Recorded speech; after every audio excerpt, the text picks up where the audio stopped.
What's up, everybody? So today we're going to talk about Convicting a Murderer and my final thoughts on the series. The series ended last Thursday, I believe it was, with episode 10. And overall, I thought it was really good. I thought it was really well put together, really well produced, really well edited. Content aside, it was a very good watch if you're looking at it from that side of things. I may not have agreed with a lot of the content that was in it, but it was a very good watch from that aspect of things. I enjoyed all of the episodes except episode 10, which I thought was fairly boring. But hey, getting 9 out of 10 episodes really well done, that's pretty good, I think. But episode 10 didn't really cover much, didn't really go into anything. It was the only episode I watched and was like, man, when is this going to be over? There wasn't really much of anything, in my opinion, that was that needed to be in that particular episode. That's just my opinion. But the other 9 I thought were really good. Episode 3, I think it was definitely the hardest one to watch. There was a lot of really gross, really disgusting things talked about in that episode. Now, for the series itself, they talked about how they had so much new evidence and new information. It was going to be earth-shattering and groundbreaking and all this stuff.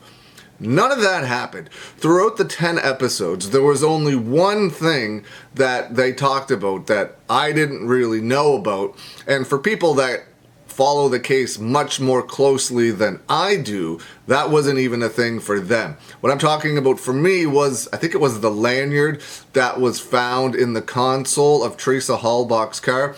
That was the only thing I wasn't aware of. But like I said, everybody else that follows the case much more closely than I do knew about that, and it was no big deal to them. Now, to be fair to the filmmakers, it would have been next to impossible to have new evidence because it would have had to have gone to the courts first, right? So for them to have new evidence and new information was next to impossible. And I talked about that in videos leading up to the series. But they continued, even during the airing of the series. Sean Reck talked about online how they believed there was new evidence, there was new information going to come out in the series. And that just didn't happen. I didn't think it was going to happen, but because they kept talking about it, that was like, they must have something. They can't just be just making it up, and that's pretty much what they did. They made everything up. Not the content, the fact that there was going to be new stuff that other people didn't know about. If you've only watched Making a Murderer and then watched Convicting a Murderer, of course, some of that stuff, most of that stuff would probably be new to you. However, for people that have looked into things after Making a Murderer, and there is quite a few people out there that did, none of the information in Convicting a Murderer was new. None of the information was like, oh, I didn't know that before. This is crazy. This changes my mind. I thought Stephen Avery was innocent before, and now I think he's guilty. There was none of that. There was, for people that follow the case very closely, there was absolutely nothing new that they didn't know about already that appeared in Convicting a Murderer. And most of the stuff that appeared in Convicting a Murderer, those people could refute anyway. I've said it time and time again, and it's not just a plug to get people to follow me on Twitter, although follow me on Twitter.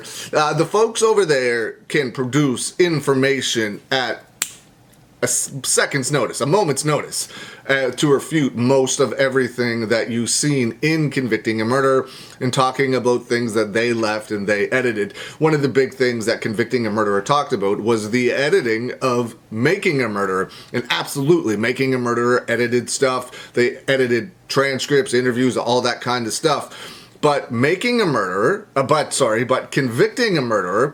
did a lot of the exact same thing, and those people showed the things that Convicting a Murderer left out.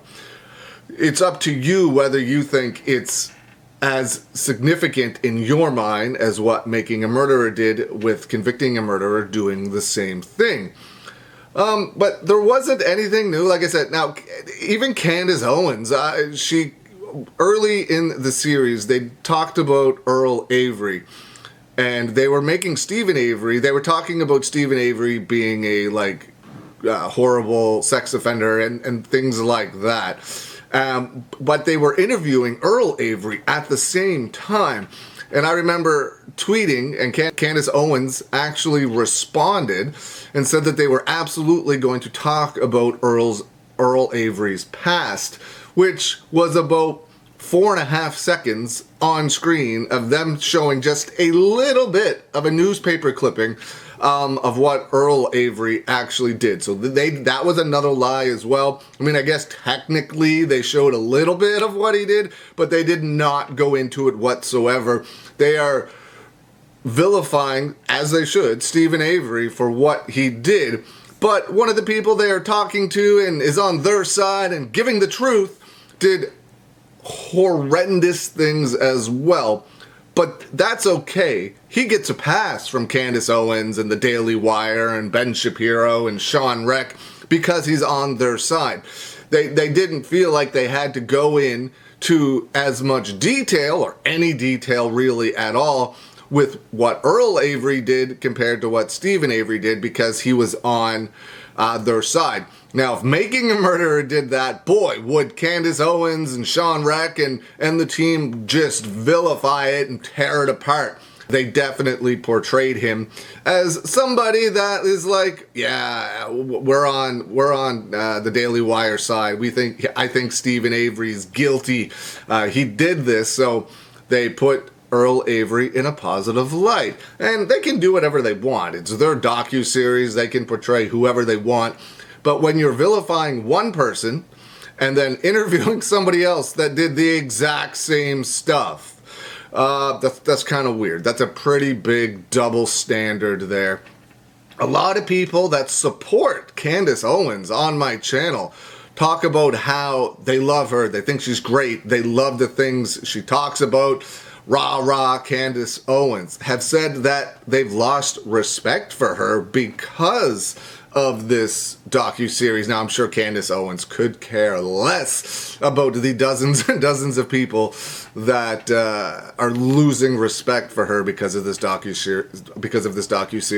She's going to be just fine. But I did find it interesting that there are people out there that were Candace Owens supporters that are now no longer because of her involvement in this docuseries. A lot of people think that this was Candace Owens' docuseries. It wasn't. This was done years before Candace Owens ever got attached to it. The Daily Wire bought it and placed Candace Owens as the host, and then they went back and refilmed or filmed new things with her and then inserted it into the docuseries, which is fine. She is tremendously popular. She has a huge following, so they wanted to try and use that. Before I forget, one of the things I wanted to talk about was that one of the episodes, Brendan Dassey's episode, actually aired on Brendan Dassey's birthday. There are many, many days in the year, and they are trying to tell me it was a coincidence that Brendan Dassey's episode aired on Brendan Dassey's birthday. There is absolutely nothing you can tell me to get me to believe that that wasn't on purpose. They told me on Twitter it was a coincidence. I don't believe it, and I'm sure they don't care. But it doesn't matter. I don't believe it. I definitely think that was done on purpose. And one of the other things I wanted to talk about, they, and rightfully so, talked about how huge episode 1 did. Between YouTube and Twitter, it got 10 million views, and that is amazing. But that's because it was free on social media. It was free on YouTube, it was free on Twitter, so way more people were going to watch that episode. They used it as a way to try and get people, and it was smart, to subscribe to the Daily Wire Plus. It even put, at least for 1 week, it put Convicting a Murderer as the #1 true crime documentary in America. It didn't go that way in Canada, or at least it didn't pop up as the #1. And I know a few other countries around the world, it didn't go #1 there either. But it did, with their target audience is obviously the United States. So it did go #1 in the United States, at least for a week. But I've been asking, and people online have been asking for the numbers from episode episodes 2 to 10, and they have not said peep about it. Now, if those ratings, those viewership numbers would have kept up, you know they would have been talking about it every day. Convicting a Murderer, and it's millions and millions of views for episode 2, 3, 4, 5, 6, 7, 8, 9, 10. But they haven't said peep. They've completely ignored those questions. They have been fairly active answering a lot of stuff, but whenever that question gets asked, it just gets blown to the wayside. They will not tell people the viewership numbers, and that's their right to do so. But when you're bragging up episode 1 getting 10 million views and then it just drops off the face of the planet from episodes 2 to 10, people are obviously going to wonder, how is it doing? But when you're not releasing numbers, people are obviously going to come to the conclusion that it is not doing as well. And that is likely what happened. It didn't perform as well as they expected. I'm sure they were hoping it would catch on fire like Making a Murderer did on Netflix, but even to start with, the Daily Wire Plus's subscription base is nowhere near that of Netflix's. I wonder what Netflix's subscription base was in 2015 when Making a Murderer aired compared to what the Daily Wire Plus is when Convicting a Murderer aired. I wonder if those numbers are at all comparable. Probably not, but I would like to see it averaged out, viewer for viewer, average it out, take the numbers and be like, this percentage and this percentage, and see if it's comparable with the audience base. I think that would be extremely interesting. I think that's everything I wanted to talk about on Convicting a Murderer. If you have any more questions, put them down below in the comments, and I'll try and answer them, give my opinion, of course, on different things. But yeah, so I enjoyed watching it. Episode 3 was very hard to watch. Episode 10 was boring, in my opinion, but I did enjoy the series in general. Content aside, it was a very good watch, and I did find it interesting. I like seeing how they portrayed things for their narrative and their version of events as to what they state happened. What do you think? What did you think of Convicting a Murderer? Let me know. Leave some comments below. I hope you're having a good day, and I will see you again soon.